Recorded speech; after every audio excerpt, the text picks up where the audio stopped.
Palabra la diputada Alicia Argumedo. Gracias, señora Presidente.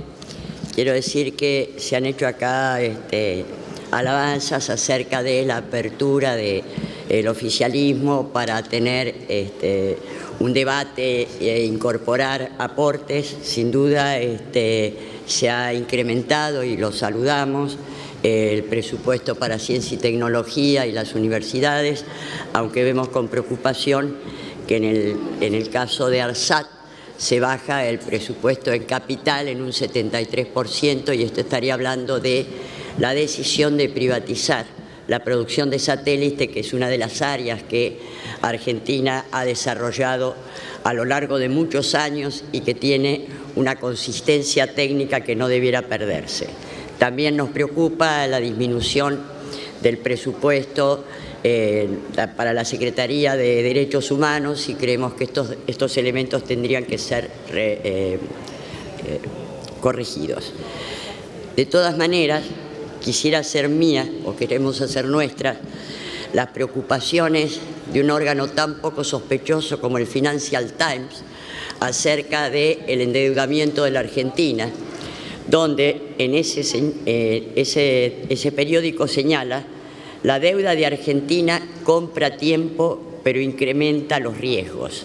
Está mostrando preocupación por el hecho que Argentina es el país que más se ha endeudado en el mundo en el 2016, junto con Arabia Saudita, con una diferencia: Arabia Saudita tiene los recursos, los yacimientos petroleros más importantes del mundo, y un proyecto para dejar de ser productora de petróleo en el 2030 y transformarse en un polo de creación de tecnologías de avanzada, mientras en Argentina no se sabe hacia dónde va, con el pequeño detalle que nosotros pagamos entre 4 y 5 veces más de tasas de interés por los empréstitos que los que paga Arabia Saudita. Ahora, dado que estamos en el Bicentenario, uno puede tener una mirada histórica de esta problemática o de esta política de un proyecto de país sustentado en la deuda eterna. En este sentido, hay que ver que los 5 gobiernos que en estos 200 años más se endeudaron fueron el de Bernardino Rivadavia, y todos sabemos la triste historia de la Baring Brothers; Miguel Juárez Celman entre el 84 y 90 del siglo pasado, y recordemos que ese gobierno terminó con la crisis del año 90, la revolución del Parque, el surgimiento de la Unión Cívica Radical. Luego tenemos a Videla con Martínez de Hoz durante la dictadura militar, que llevó a la crisis del 81, y todo eso, como no pudo ser resuelto en el gobierno de Alfonsín, culminó en la hiperinflación de 1989. Después vino Carlos Menem con Cavallo a lo largo de los años 90 y culminó con la crisis del 2001. Y ahora el macrismo es el 5º gobierno que se endeuda, pero hay que tener en cuenta que todos terminaron muy mal y nos llevaron al desastre.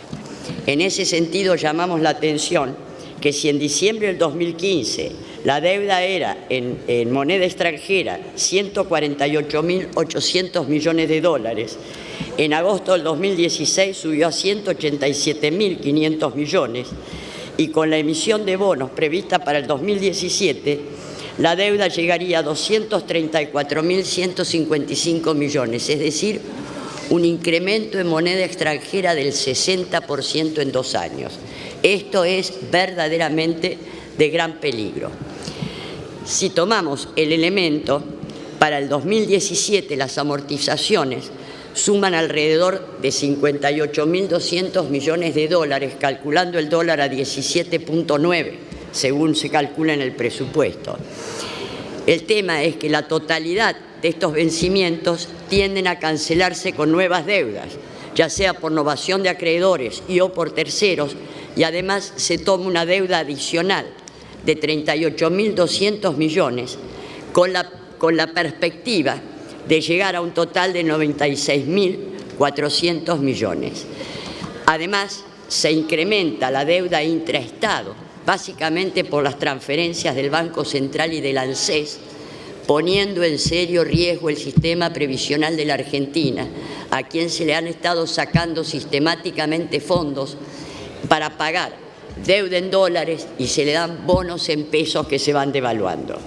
Pero aún antes de llegar a los 90.000 millones de dólares de nueva deuda, el pago de servicios e intereses de la deuda representa el 10% del gasto total, pero a su vez es el 20% del gasto de la Administración Central. 247.600 millones de pesos, que significa el doble del presupuesto en educación, el doble del presupuesto en desarrollo social y 4 veces más que el gasto en salud. Este es el modelo que estamos diseñando. Entramos nuevamente en la lógica de la deuda perversa, la deuda eterna, que se toma más deuda para pagar los intereses, y esto crece el nivel de los montos de intereses que obliga a tomar más deuda y nos va llegando al precipicio. Si nosotros sacamos cuentas de lo que significó en estos 30 años de democracia el pago de intereses de la deuda, una deuda que muchas veces se demostró que era absolutamente odiosa y fraudulenta, y no solamente por la estatización de la deuda privada, donde se estatizó deuda de bancos privados que además eran nuestros acreedores. El tema es que pagamos en estos años 450.000 millones de dólares.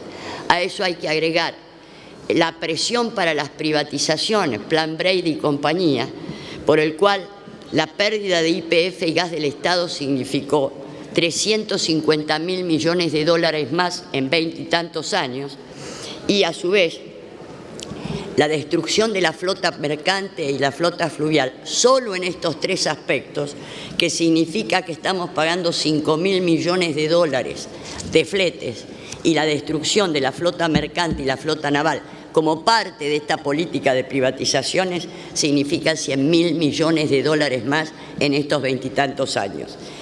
Estamos hablando de una pérdida de este país de 900.000 millones de dólares solo en estos 3 rubros. De todas maneras, no nos podemos quedar tranquilos si vemos que los acreedores, aquellos que van a volver a prestarnos, son ni más ni menos que los viejos conocidos, el Citibank Santander, el Deutsche Bank, con los problemas que está teniendo últimamente, el JP Morgan, entre otros. El problema es que, a su vez, lo que estamos presenciando es que gran parte de la lluvia de dólares que han llegado e ingresado en las reservas del Banco Central es porque se están colocando, por una parte, bonos en dólares a 10 años, pero a su vez las reservas han subido por este endeudamiento, pero sobre todo porque se ha reimplantado la bicicleta financiera. Es decir, se paga un 26% en pesos, pero en la medida en que el dólar está estancado, se cambian esos pesos y se vuelven a comprar dólares, y esto significa una ganancia en dólares no menor al 20% anual, mientras el pago de intereses en Estados Unidos es del 0,45% anual. En ninguna parte del planeta el capital financiero especulativo puede sacar la rentabilidad que está sacando en nuestro país. Y esto ya lo hemos conocido con Martínez de Hoz y sabemos hacia dónde nos lleva. Hablo de esto porque me da la sensación de que no se plantea acá qué proyecto de país se tiene, sino meramente dejarse llevar dulcemente por las leyes del mercado y la globalización neoliberal. Pero tenemos que tener en cuenta que después de 25 años, la globalización neoliberal ha generado condiciones críticas a nivel mundial, en especial en el sector occidental. Fíjense ustedes que la crisis que se arrastra desde el 2008 y que no pudo ser revertida es esencialmente una crisis de sobreproducción por carencia de demanda. Si nosotros tomamos datos del Banco Mundial y hacemos una proyección, el Banco Mundial nos dice que hay 2.800 millones de personas en el mundo que viven con menos de $2. Esto es el 47% de la población mundial. Pero si nosotros proyectamos las personas que viven con menos de $5, y en la Argentina se calcula $6, pero como está planchado se puede llevar a 5, está entre el 75 y el 80% de la población mundial. Es por esto que se retrasan la demanda, es por esto que cae el consumo, es por esto que hay una lógica absolutamente suicida, motorizada por la voracidad de las corporaciones y bancos. ¿Por qué? Porque en el mejor estilo neoliberal lo que se plantea es que hay que bajar el costo de los productos hasta que encuentren su demanda. ¿Cómo se baja el costo de los productos? Bajando el costo laboral. Y por lo tanto la lógica lleva a un incremento de la desocupación y por lo tanto de la pobreza y por lo tanto de la exacerbación de la crisis. El tema es que nosotros estamos dando todos los pasos requeridos para entrar a la Alianza del Pacífico y al Tratado Transpacífico en los mismos momentos en que estos tratados de libre comercio a ultranza está haciendo crisis en Estados Unidos, en Alemania, en Inglaterra. ¿O es que no se dan cuenta que uno de los problemas de Hillary Clinton y del crecimiento de Donald Trump fue precisamente el entusiasmo con que Hillary Clinton impulsaba el Tratado Transpacífico, que tuvo gravísimas consecuencias sociales en Estados Unidos? Llamo la atención en este sentido porque creo que acá debiéramos comenzar a buscar un consenso acerca de dónde va este país, definido en términos de acuerdos y consensos políticos y no por la lógica empresaria de las corporaciones y los bancos que guiaron la globalización neoliberal y cuyas consecuencias están sufriendo incluso los países centrales. Y si esto ha generado problemas en Estados Unidos, en Inglaterra y en Alemania, imagínense los problemas que nos van a generar a nosotros. Gracias, nada más. Gracias, diputada Argumedo.